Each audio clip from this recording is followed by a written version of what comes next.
오늘 우리가 읽은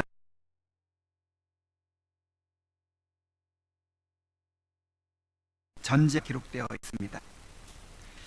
12장에서는 아브라함이 믿음을 잃고 애굽에 내려가서 아내를 누이라고 속이고 바로에게 아내를 빼앗기고도 아무 말도 못하는 정말 무기력한 모습을 보여주었습니다. 그런데 14장에서는 당시 세계를 지배하던 이 메소포타미아의 왕들과 전쟁을 벌이고 롯을 구해내는 위대한 영웅의 모습을 우리에게 보여주고 있습니다. 아브라함은 하나님께 대한 믿음으로 큰 승리를 거두었습니다. 하나님은 이러한 승리를 통해서 아브라함을 통해서 이루실 하나님의 나라가 얼마나 큰 권세가 있는 것인지, 얼마나 영화로운지를 드러내 주셨습니다. 이 말씀을 통해서 믿음으로 행하는 삶과 또 하나님 나라의 임재를 더욱 갈망하게 되시기를 바랍니다.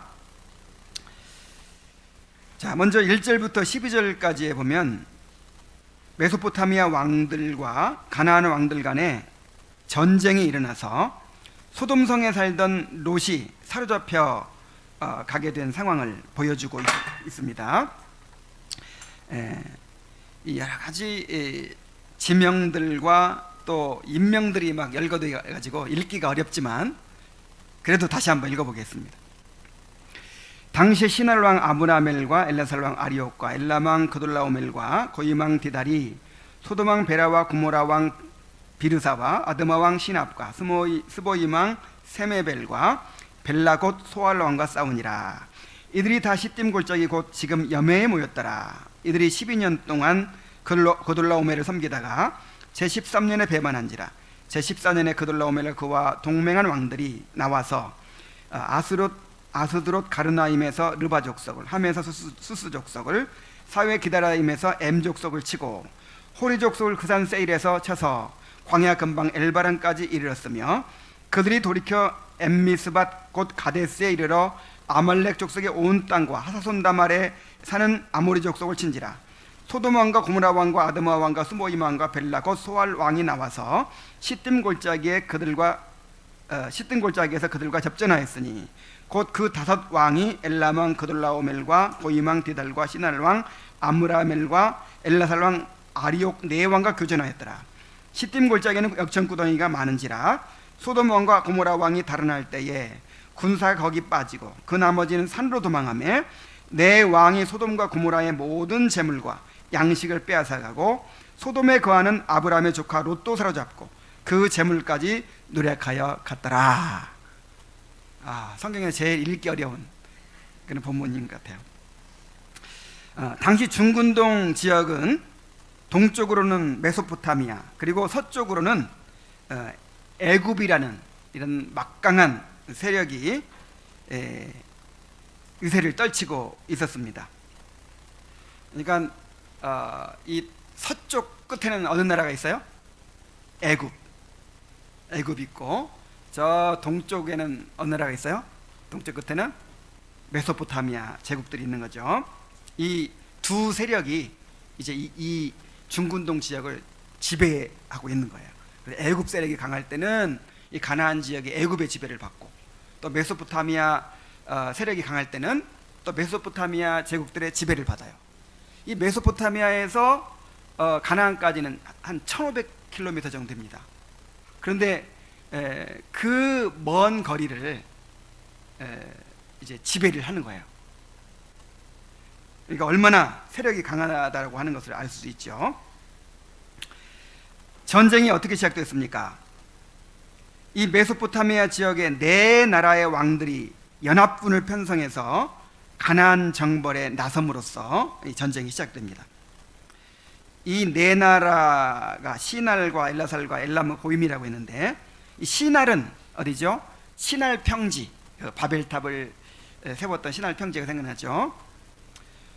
유프라테스 강과 티그리스 강 사이에 이 시날 평원에 자리 잡은 나라인데, 나중에 이제 바벨론이 돼요. 바벨론, 이 나라가. 그리고 엘라살은 아브라함이 살던 우르 근처에 그 유프라테스 강 하류에 있던 나라입니다. 그리고 엘람은 오늘날 이란 지역에 있던 나라인데 나중에 이제 페르시아가 돼요. 그리고 고임은 나라들이라는 뜻으로 이 메소포타미아 지역 여러 부족들을 가리키는 것으로 보입니다. 자, 전쟁이 어떻게 시작됐냐면 이제 이 소돔과 고모라를 비롯한 가나안의 도시국가의 왕들이 엘람 왕 그돌라오메를 12년간을 섬겼다고 했어요. 그러니까 아마 군신의 관계를 맺고 조공을 이제 바쳤겠죠. 그런데 제 13년에 배반을 한 거예요. 예, 더 이상 조공을 바치지 않겠다 하고 조공을 바치지 않은 거예요. 그래서 1년 정도 참았어요. 1년 정도 이제 뭐 외교적 수단으로 아마 했겠죠. 그래도 굴복하지 않으니까 제 14년에 엘람 왕 그돌라오멜이 주변 국가들과 연합해 가지고 이들을 응징하기 위해서 이제 원정을 하는 것입니다. 이 1500km나 떨어진 지역을 이제 군대를 이끌고 원정을 하는 거예요. 그들은 메소포타미아에서 가나안 땅까지 오는 동안에 여러 나라들을 정벌했습니다. 르바 족속, 스스 족속, 엠 족속, 호리 족속, 아말렉 족속, 아모리 족속 이렇게 6족속들을 쳤다고 했어요. 아마 이들도 수하에 있다가 배반을 했거나 아니면 원정을 하는데 방해가 되었기 때문에 정벌을 한 것으로 보입니다. 왜 이것을 기록했을까요? 그만큼 강한 군대였다는 거예요.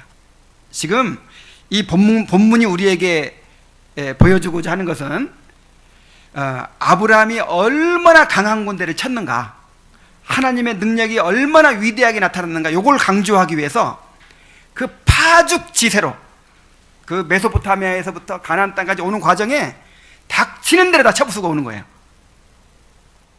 놀랍죠?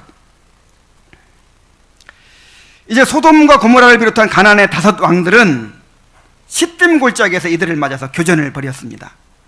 이 시딤 골짜기는 소돔과 고모라가 멸망하기 전에는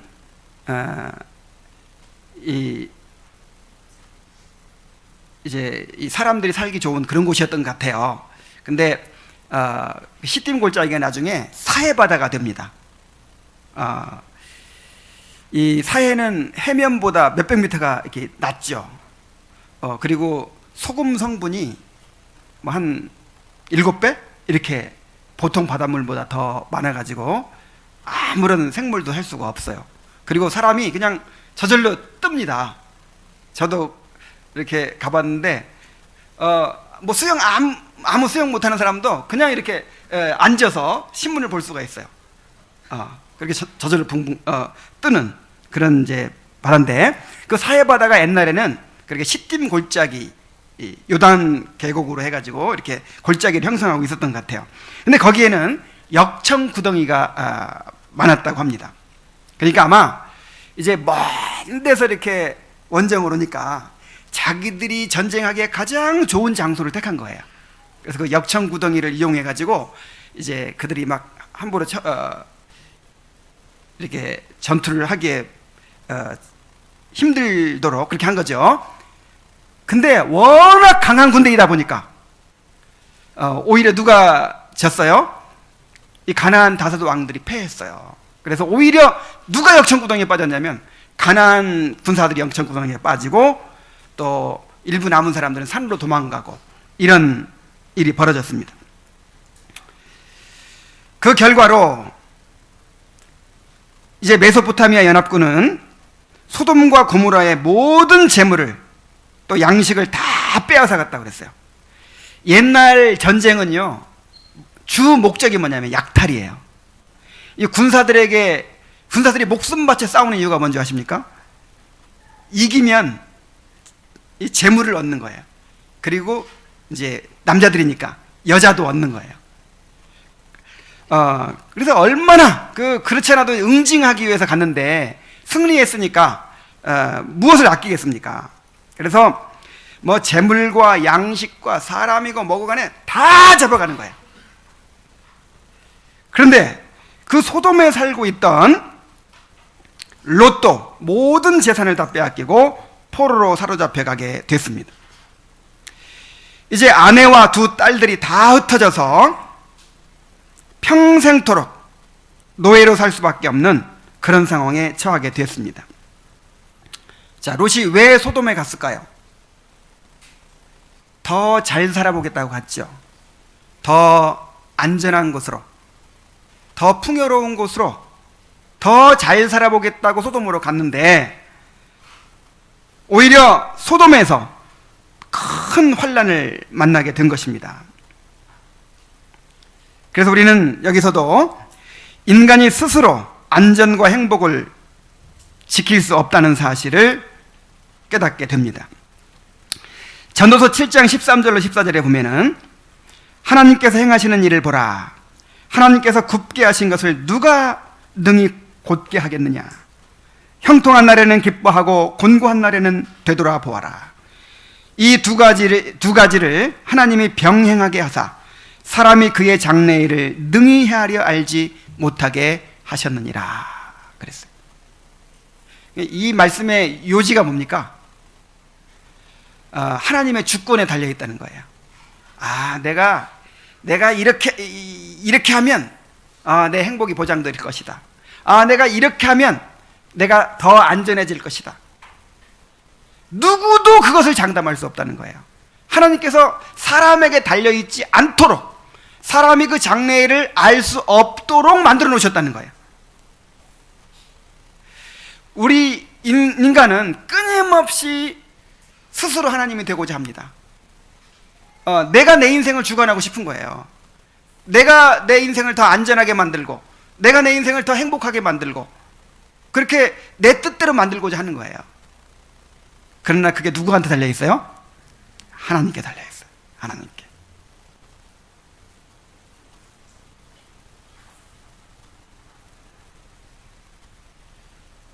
우리의 안전과 행복은 풍부한 재물이나 견고한 성벽에 있는 것이 아닙니다. 하나님 자신이 우리의 방패와 상급이 되십니다. 하나님과 동행하는 삶에 참된 안전과 행복이 있습니다. 그러면 우리가 겸손히 하나님의 주권을 인정하고 하나님께 우리의 삶을 맡겨야 합니다.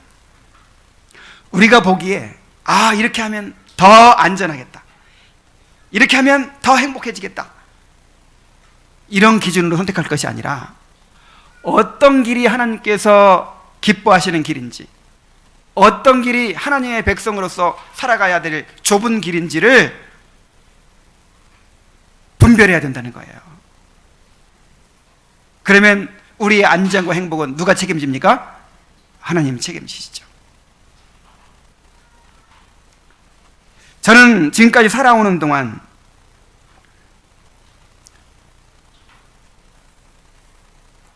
무엇이 가장 힘들고 어려웠냐면요, 내가 믿음을 잃어버렸을 때예요.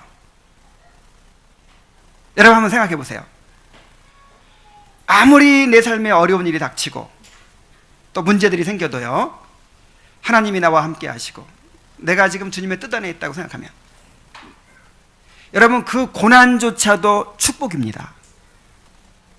다윗 시편 기자가 뭐라고 고백합니까? 고난당한 것이 내게 유익이라. 이로써 내가 주의 율례를 배우게 되었나이다. 이렇게 고백을 하잖아요. 고난, 그 유익이라는 말이 쉽게 말하면 복이라는 뜻이에요. 복. 고난도 복이 돼요. 하나님과 함께하는 삶에는 고난도 복입니다. 그래서 고난 받을 때 뭐 하라고 그래요?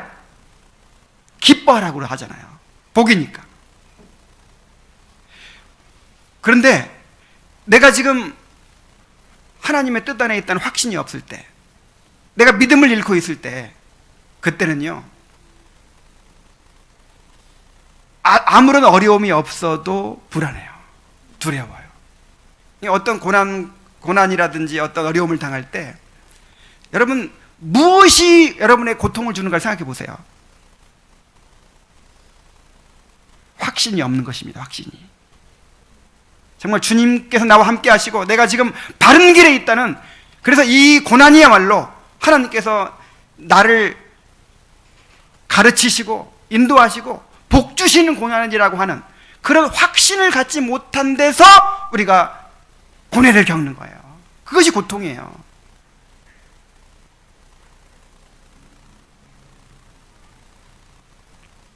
그러므로 어떤 상황에서도 우리가 믿음으로 하나님의 뜻에 순종하기로 결단해야 됩니다.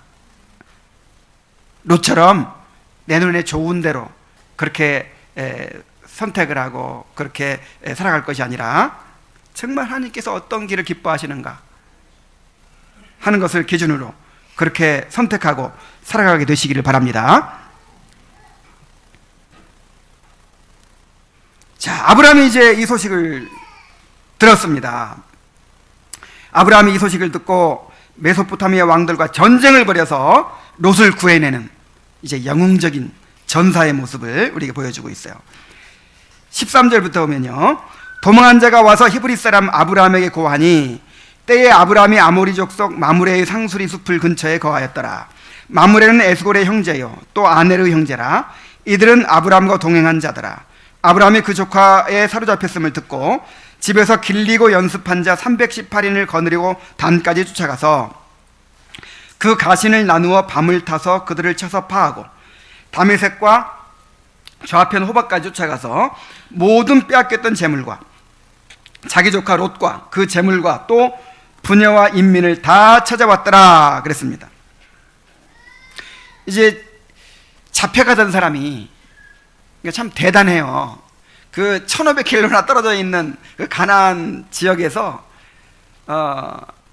포로들을 잡고 모든 재물을 약탈하고 그다음에 양식까지 막 쌀가마니까지 다 싣고 소, 양 다 이끌고 그 먼 길을 가는 거예요. 근데 이제 잡혀가던 포로가 한 사람이 도망쳐 와가지고 헤브론에 있는 아브라함에게 이 소식을 알렸습니다. 당시 아브라함은 아모리 부족들과 동맹 관계를 맺고 있었어요. 이제 아브라함의 세력이 커져가지고 이제 가나안에서도 무시할 수 없는 그런 이제 세력이 됐다는 것을 우리가 알 수 있습니다. 아브라함은 자신의 사병들과 동맹한 부족들을 이끌고 그들을 추격했습니다. 특히 318명의 집에서 길리고 훈련한 자들은 일당백의 용사들이라고 볼 수 있어요. 집에서 길리다라는 말은 보통 종들은 어디서 구하죠? 사오죠. 이렇게 차오거나 잡아오는데 집에서 길리다는 말은 집에서 태어난 자들이라는 뜻이에요. 그러니까 오랜 세월 동안 이제 아브라함의 집에서 이제 종들이 있었겠죠. 그 종들이 한 가족처럼 그렇게 지내는 종들이 있었는데 거기서 태어나 가지고 자라난 거예요. 그러니까 얼마나 이 끈끈한 그런 유대가 있었겠습니까? 그리고 훈련한 자라 그랬어요. 훈련된 자, 연습한 자라 그랬어요. 뭘 연습했겠습니까? 이 유목민들에게 제일 두려운 일이 뭐냐면 약탈자들이에요. 이제 막 이 사람들이 쳐들어와 가지고 사람을 죽이고 양이나 소떼를 뺏어가는 거죠. 그러니까 지키기 위해서 사병들을 훈련시킨 겁니다. 그래서 훈련된 자라 그랬어요. 그러니까 그야말로 전사들입니다. 아주 전투에 적합하도록 전쟁에 아주 훈련된 그런 사람들이었다는 거예요. 거기다가 자, 이들이 신앙이 있었을까요? 없었을까요? 이들이 하나님께 대한 신앙을 가졌을 것으로 보입니다. 자, 무엇을 근거로 그렇게 알 수 있을까요? 24장에 보면은 아브라함의 늙은 종 엘르아살이라는 종이 나오는데, 야, 이 엘르아살이요, 성경에 나오는 어떤 인물보다도 경건해요. 굉장한 믿음을 가졌어요. 그리고 아브라함의 여종 중 하나를 첩으로 삼았죠. 그 하갈. 근데 하갈도 여호와 신앙을 가졌어요. 이런 걸로 봐서도, 그래서 아브라함이 가는 곳마다 제단을 쌓고 제사를 드리고 또 여호와 이름을 불렀더라 그랬죠. 그리고 어떤 분들은 그 여호와 이름을 불렀더라 하는 표현이 이거는 일종의 공예배다 이렇게 이제 보는 분들도 있거든요. 그래서 이 아브라함의 영향으로 신앙을 가졌을 것으로 보입니다.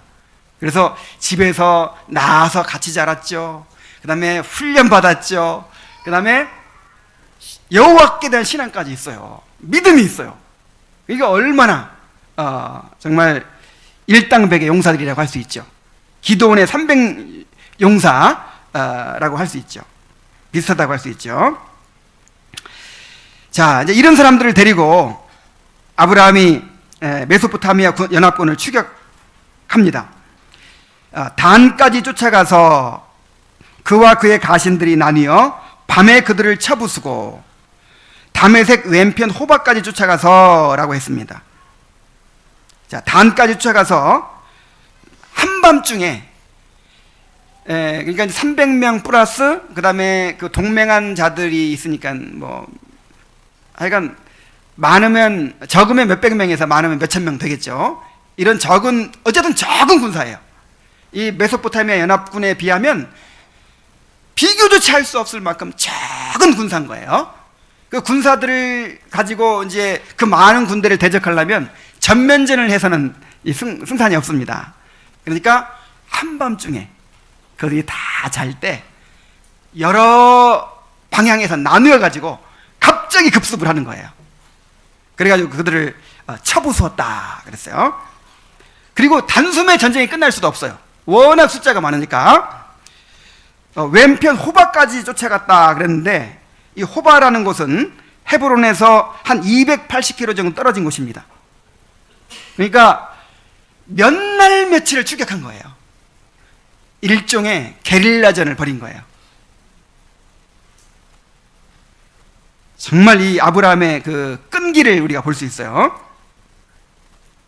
그리하여 모든 빼앗겼던 재물과 자기의 조카 롯과 그의 재물과 또 부녀와 친척을 다 찾아왔다고 했습니다.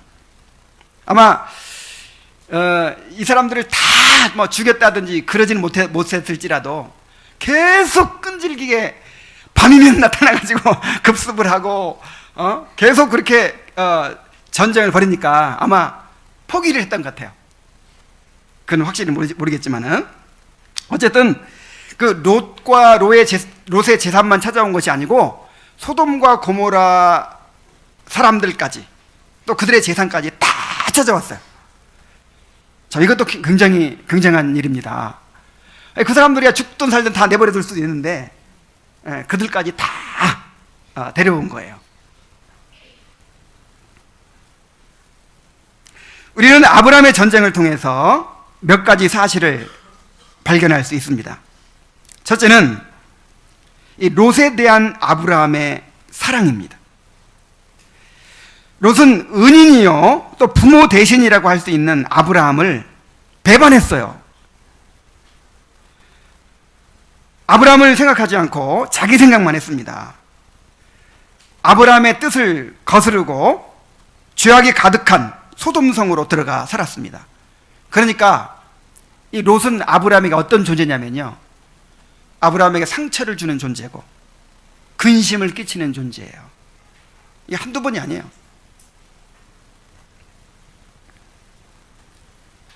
그러나 아브라함은 변함없이 롯을 사랑했습니다. 롯을 미워하거나 롯의 일에 무관심하지 않았습니다. 롯이 위험에 처했다는 소식을 듣자마자 목숨을 걸고 롯을 구하기 위해서 나섰습니다. 목숨을 걸고 롯을 구한 것은 이번만이 아니었어요. 18장에 보면은 이제 소돔성을 멸하려고 여호와의 사자가 소돔성을 가는 길에 아브라함에게 들렸습니다. 그때 아브라함이 하나님 앞에서 목숨 걸고 간구하죠. 제발 이번만 간구하게 하옵소서 하면서 계속해서 반복해가지고 의인과 함께 멸하시면 안 됩니다. 그래가지고 최종적으로 의인 10명만 있으면 멸하지 않겠다는 이제 확답을 얻어냅니다. 그러니까 아브라함이 생각하기에 롯은 구원받은 사람이잖아요. 그러니까 최소한 아브라함이 있지, 아니 롯이 있지, 아내 있지, 딸 둘이 있지. 그러니까 한 명씩만 전도해도 몇 명이에요? 8명. 그래 거기다가 한 2명 이제 더 할 수 있다 치고 최소한 10명 정도는 구원했겠지. 이런 이제 확신을 가졌던 것 같아요. 그래서 10명만 있으면 멸하지 않겠다는 확답을 얻었는데 10명이 됐어요, 안 됐어요? 안 됐어요. 그래서 소돔성이 멸망할 때 롯과 그의 가족들이 다 멸망했어야 마땅한데 하나님께서 뭐라고 하신 줄 아세요? 아브라함을 생각하사 롯을 건져내셨더라 그랬어요.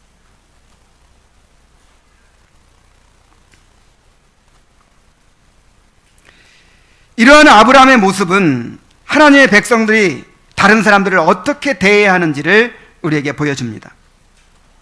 우리는 언약에 기초한 하나님의 무조건적이고 변함없는 사랑을 누리고 있습니다. 이것이 다른 사람들과의 관계 속에서 드러나야 하는 것입니다. 우리 주님은 이렇게 말씀하셨습니다. 마태복음 5장 43절부터 보면요, 우리 한번 찾아봅시다. 마태복음 5장 43절.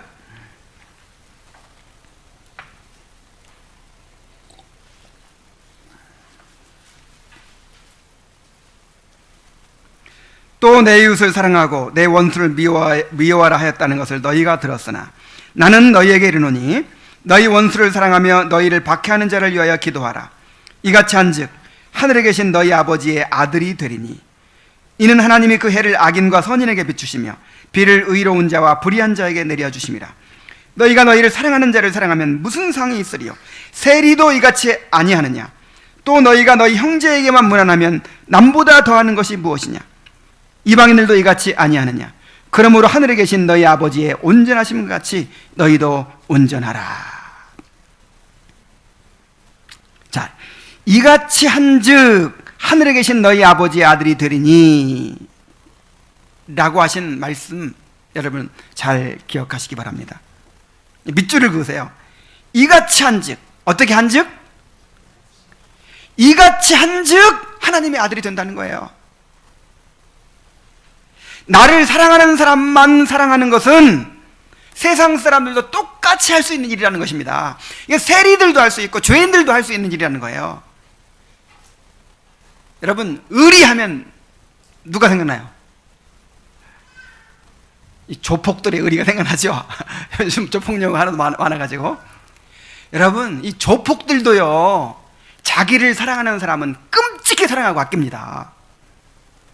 그래서 우리가 나를 사랑하는 사람만 사랑하는 것은 이것만 가지고는 구원받은 사람이라는 증거가 안 된다는 거예요. 그 이상으로 원수를 사랑하고 나를 박해하는 자를 위하여 오히려 기도하는 그런 모습을 볼 때, 아, 이 사람은 구원받은 사람이구나, 거듭난 사람이구나 하는 것이 입증된다는 것입니다. 어떻게 한즉? 이같이 한즉 하늘에 계신 너희 아버지의 아들이 되리니.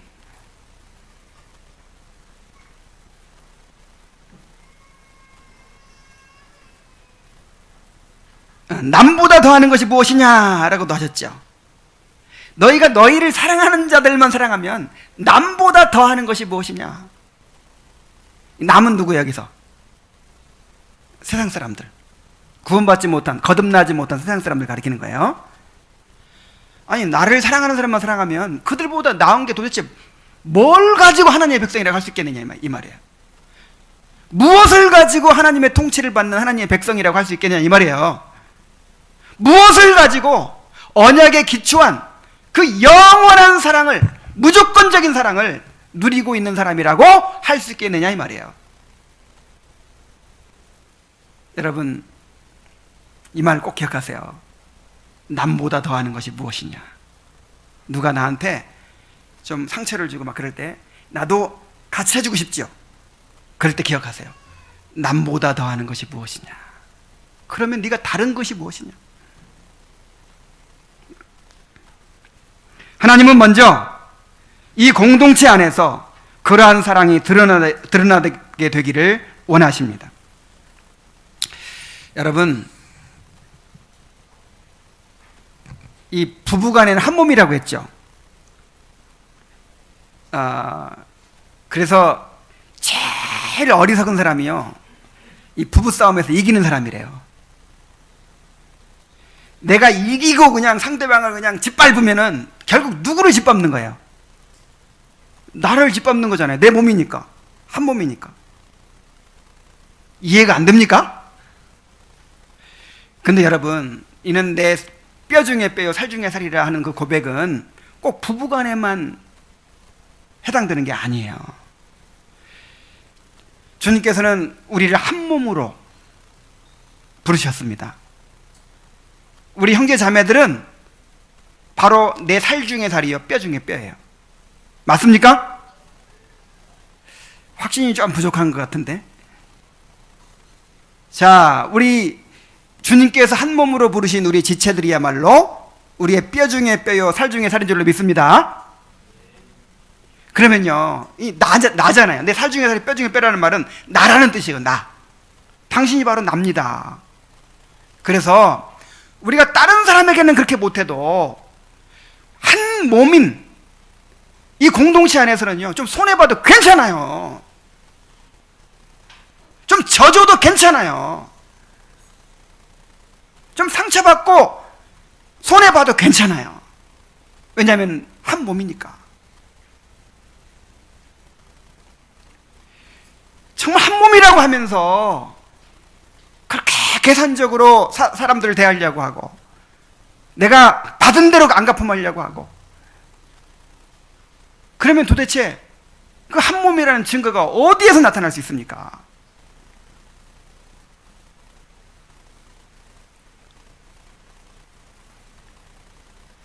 여러분들이 정말 하나님의 사랑을 받고 있는 그런 하나님의 자녀들이라면 그것이 다른 사람들의 관계 속에서 입증될 수 있기를 바랍니다. 자, 또 이 전쟁을 통해서 아브라함의 믿음을 발견할 수 있습니다. 지금 아브라함이 굉장한 일을 하고 있죠. 이 일이 얼마나 무모한 일입니까? 상대가 누구예요? 이 다른 나라들을 지배하는 그야말로 제국의 왕들이에요. 그리고 더군다나 네 왕이 연합군을 만들었다고 하잖아요. 그러니까 얼마나 막강하겠어요. 그냥 가는 길에 닥치는 대로 파죽지세로 그냥 다 쓸어버리는 거예요. 근데 아브라함은 작은 부족장에 불과합니다. 아브라함의 수하의 군사는 몇백 명에 불과해요. 그런데 주저없이 이 막강한 군대와 전쟁을 벌입니다. 어디서 이런 용기가 나왔겠습니까? 하나님의 언약에 대한 믿음이 있었기 때문입니다. 그는 세계 최강의 애굽 왕도 하나님의 권능 앞에서는 꼼짝 못한다는 것을 경험했습니다. 그러므로 이 메소포타미아 왕들도 하나님이 함께 하시면 능히 이길 수 있다는 그런 믿음을 가진 거예요. 여러분, 믿음이 없이는 이런 일 할 수 있겠어요, 없겠어요? 아무리 길리고 연습한 자를 하더라도 이게 정말 하나님이 함께 하셨으니까 이 일이 이루어지는 것이지.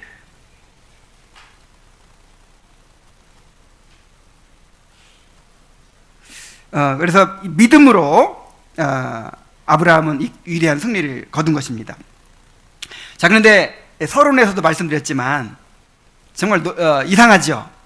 12장의 아브라함과 14장의 아브라함은 너무 다른 거예요. 자, 12장의 아브라함은 그야말로 쫄짱부예요, 쫄짱부. 나도 이렇게는 안 하겠다. 아마 그런 남자들 많을 거예요. 아내를 누이라고 속이고, 그 다음에 아내가 남의 남자 품속으로 가는 거를 그냥 찍소리 못하고 그냥 당하는 거예요. 하나님께서 역사하시지 않았으면 꼼짝없이 빼앗기는 거 아니에요. 근데 14장에는 어떻습니까? 14장에는 이야, 정말 이 13장에서 이제 믿음이 회복되죠. 아브라함의 믿음이 회복된 다음에 14장에서는 그야말로 이 액션 영화의 주인공이에요. 완전히 그냥 용감한 전사예요. 위대한 믿음의 영웅이에요. 여러분, 이거 좀 이상하지 않습니까? 어떻게 이런 일이 일어날 수 있겠습니까? 그런데요, 이번만이 아닙니다. 아브라함의 그 삶을 계속 살펴보면은 계속 이런 일이 반복돼요. 어떨 때는 굉장한 믿음의 사람입니다. 근데 어떨 때는 완전히 믿음을 잃어버리고 인간적인 뜻을 따라서 주여, 나는 이제 소망이 없습니다. 이제 내가 내 종 엘르아살이나 내 상속자로 삼겠습니다. 뭐 이렇게 한다든지, 아니면 첩을 얻어가지고 인간적인 방법으로 또 후손을 얻으려고 한다든지, 너무나도 형편없는 모습을 보이는 거예요. 여러분, 그런데요, 이것이 우리의 모습입니다. 이것이 어떨 때는 정말 믿음 있는 사람 같아요. 뭐 이렇게 간증하고 막 나누는 거 보면, 이야 정말 믿음 있고 정말 하나님 한 분만으로 만족하고 뭐 그냥 세상에 부러울 것 없고 두려울 것 없는 사람처럼 보여요. 그리고 막 그렇게 고난당하고 큰 어려움인데도 믿음으로 그걸 이겨내는 거예요. 그런데 똑같은 사람인데 어떨 때는 어쩌면 그렇게, 야 정말, 아니 그동안 배웠던 게 다 어디로 날아갔는지,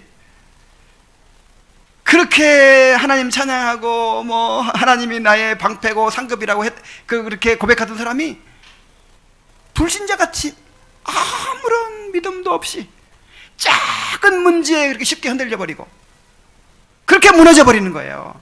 그렇게 인간적인 계산을 따라서 선택해 버리고.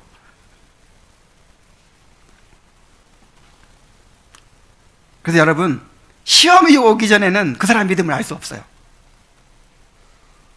시험이 오기 전에는 정말 아무리 뭐 믿음이 충만한 것 같아도요, 실제로 어떤 유혹이 왔을 때, 어떤 시험이 왔을 때 그 사람의 믿음이 드러나게 되는 것입니다. 자, 우리가 이것을 어떻게 이해할 수 있을까요? 이것은 우리가 그리스도 안에 있는가 아니면 그렇지 않은가에 달려 있는 거예요. 바울은 내게 능력 주시는 자 안에서 내가 모든 것을 할 수 있느니라고 했습니다. 정말 그렇죠. 여기서 내가 모든 것을 할 수 있다는 말이 무슨 말이에요?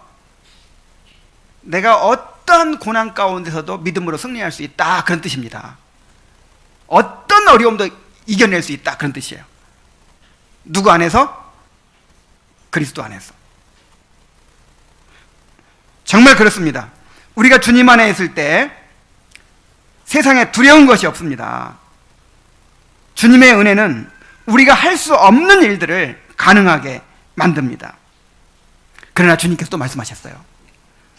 너희가 나를 떠나서는 아무것도 할 수 없다 그랬어요. 이것은 뭐 이 성경의 위인들의 경험을 통해서 다 드러났죠. 이 베드로가 주는 그리스도시요 살아계신 하나님의 아들이시니이다, 예수님께 칭찬을 받았잖아요. 그런데 나중에 여종 하나가 그리고 주님과 함께 죽는 데까지 가겠습니다 하고 막 장담했잖아요. 이거 진심이에요 아니면 거짓말이에요? 진심으로 정말 그렇게 할 각오가 되어 있던 사람이에요. 그런데 여종 하나가 당신도 같은 패지 하는 말에 그냥 무너져 버리잖아요. 엘리야가 바알 선지자와 아세라 선지자 850명과 대결해서 이겼죠. 이야, 정말 너무너무 놀라운 승리를 거두었잖아요. 근데 이세벨이 내가 너도 죽일 거다 라는 위협의 말을 전하니까 어떻게 했어요? 이제 두려움에 사로잡아 도망가면서 로뎀나무 아래 앉아서 죽기를 구합니다. 나를 죽여 주옵소서. 여러분, 죽고 싶을 때 있죠? 이 같은 사람이에요. 같은 사람. 엘리야도 같은 사람이었고 베드로도 같은 사람이에요. 여러분, 우리가 주님 안에 있을 때요, 내게 능력 주시는 자 안에서 모든 것을 할 수 있습니다. 왜냐하면 능력의 힘이 큰 것이 우리에게 있지 않고 바로 주님께 있기 때문입니다.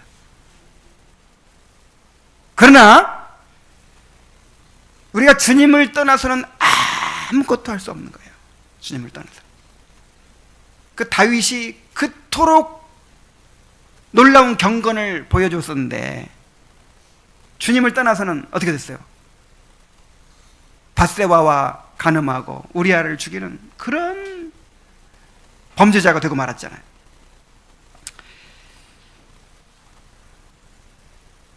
우리가 말씀에서 멀어지고 은혜를 소멸하게 되면 우리는 정말 아무것도 할 수 없다는 사실을 깨달아야 됩니다. 뭐 우리한테 뭐가 나오는 게 아니에요. 절대로. 우리가 은혜를 소멸하게 되면요, 죄를 이길 수 없고 우리의 연약함을 극복할 수 없고 작은 시험도 이겨낼 수 없습니다. 그러므로 우리가 항상 말씀을 붙들고 주님의 은혜를 갈망해야 돼요. 우리가 지금 이 시편 강해를 통해서 이것을 배우고 있죠. 이게 바로 경건이구나. 이게 바로 신앙이구나. 여러분, 우리가 성화를 이루어 간다는 것이, 우리가 성장해 간다는 것이 내 자신이 점점점 강해지고 그냥 나중에는 이제 뭐 흔들림 없는 사람이 되고 그런 거 아니에요. 나는 죽고 내 안에 그리스도께서 사시는 게, 이게 성화예요. 이게 성장이에요.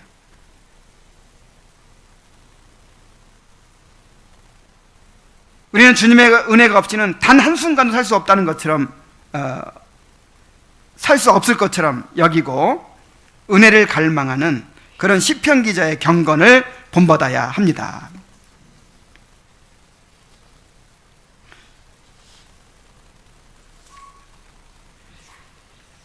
여기서 그런데 가장 중요한 것은요, 아브라함의 승리를 통해서 하나님 나라의 권세와 영광이 드러나게 되었다는 것입니다.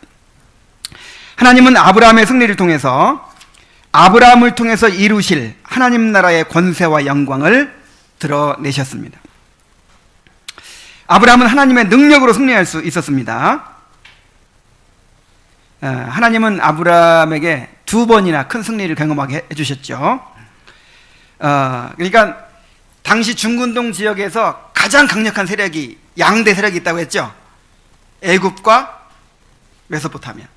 근데 한 번은 애굽에 가가지고 그 막강한 바로 왕을 하나님께서 재앙을 내리셔가지고 꼼짝 못하게 하는 것을 경험했어요. 잘못은 누가 했는데? 그러니까 바로 왕을 아주 골탕 먹인 거거든요. 그러니까 단칼에 목을 쳐야 마땅한데 오히려 많은 선물을 주어가지고 부자가 돼서 가게 만든 거예요.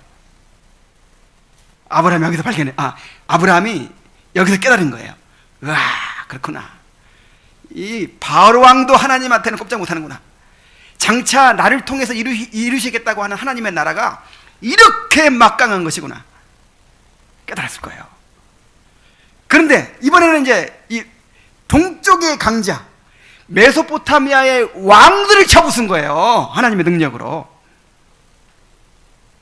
그래서 이 아브라함을 통해서 하나님께서 이 하나님 나라의 권세와 영광을 드러내신 거예요.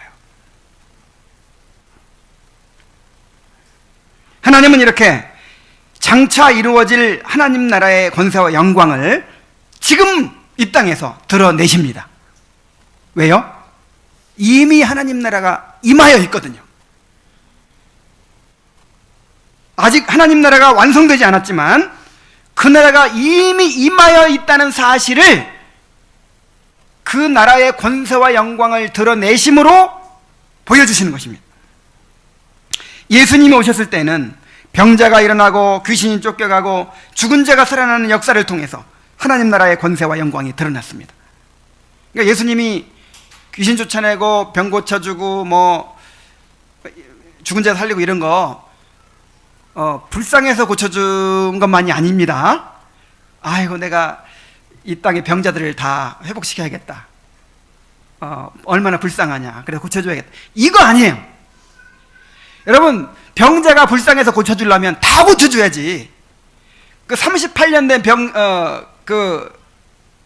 누구죠? 38년 된 병자가 있었던 베데스다 못에 가가지고 그 베데스다 못에 수많은 병자들이 있는데 누구만 고쳤어요? 그 사람만 고쳤어요. 그래서 그 예수님께서 행하신 그 놀라운 기적들, 또 이제 예수님의 대리자들인 사도들이 행한 놀라운 기적들은요, 하나님 나라가 임했다는, 하나님의 나라가 임했다는 것을 보여준 사건인 거예요. 그래서 그걸 표적이라고 하죠. 사인이라고 하죠. 초대교회 때는 로마 제국의 극렬한 핍박 가운데서도 교회가 복음으로 로마 제국을 정복하게 함으로써 하나님 나라의 권세와 영광을 드러내셨습니다. 중세에는 종교개혁의 불길이 일어나서 철옹성 같던 로마 카톨릭을 무너뜨리고 전 유럽에 개혁교회가 세워지게 하심으로써 하나님 나라의 권세와 영광을 드러내게 하셨습니다. 또 18세기, 19세기에는 세계 곳곳에 위대한 부흥의 역사들을 주심으로써 하나님 나라의 권세와 영광을 크게 드러내셨습니다. 하나님은 오늘날 우리에게도 하나님 나라의 권세와 영광을 드러내십니다. 왜냐하면 우리가 하나님의 백성들이거든요. 하나님께서 왕으로서 우리를 다스리고 계시거든요. 우리는 특별히 이 교회를 통해서 하나님 나라의 권세와 영광을 경험할 수 있습니다.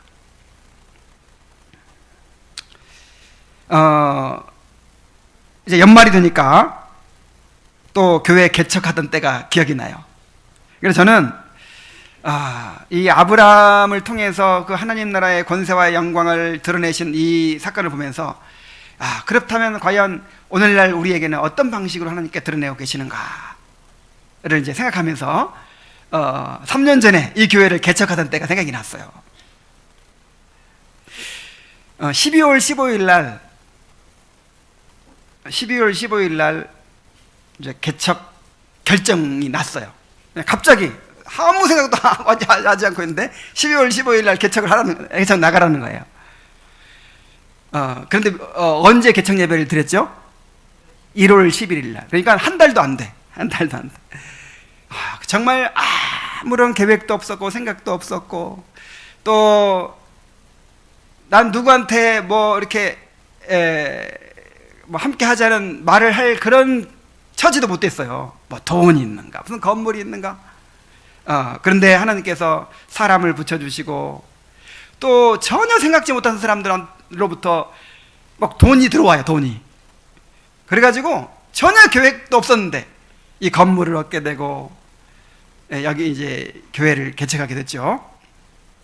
근데 또 하나님께서 정말 귀한 분들을 또 보내주셨어요.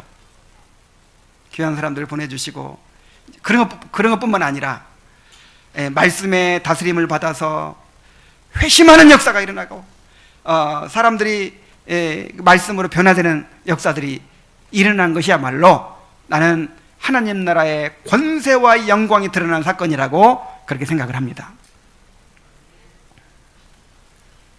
새해에도 우리가 하나님 나라의 권세와 영광을 드러내 주시도록 주님께 간구해야 됩니다.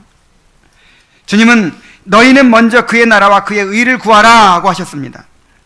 주기도문을 통해서도 나라에 임하옵시며 라는 기도를 우리에게 가르쳐 주셨어요. 여러분, 나라가 임한다는 것이 무슨 뜻입니까? 장차 예수님이 재림하시고 하나님의 나라가, 이 천국이 이제 완성될 것을 우리가 기대하는 것뿐만 아니라 그 이전에도, 지금 오늘날에도 하나님 나라의 그 권세와 영광이 드러나게 되기를 간구하는 기도입니다. 여러분, 우리의 소망이 무엇입니까? 하나님의 나라가 임하는 것입니다. 장차 재림으로 완성되는 하나님의 나라만이 아니라 이 땅에 능력으로 임하는 하나님의 나라를 우리가 갈망해야 합니다. 새해에도 우리를 말씀으로, 성령으로 다스려 주시기를 간구합시다. 영혼들이 죄에서 돌이키고 회심하는 역사가 일어나게 해달라고 간구합시다. 성도들이 죄를 버리고 거룩한 삶을 살게 되도록 간구합시다. 이 교회에 위대한 부흥을 주시도록 하나님의 나라를 구합시다. 기도하겠습니다.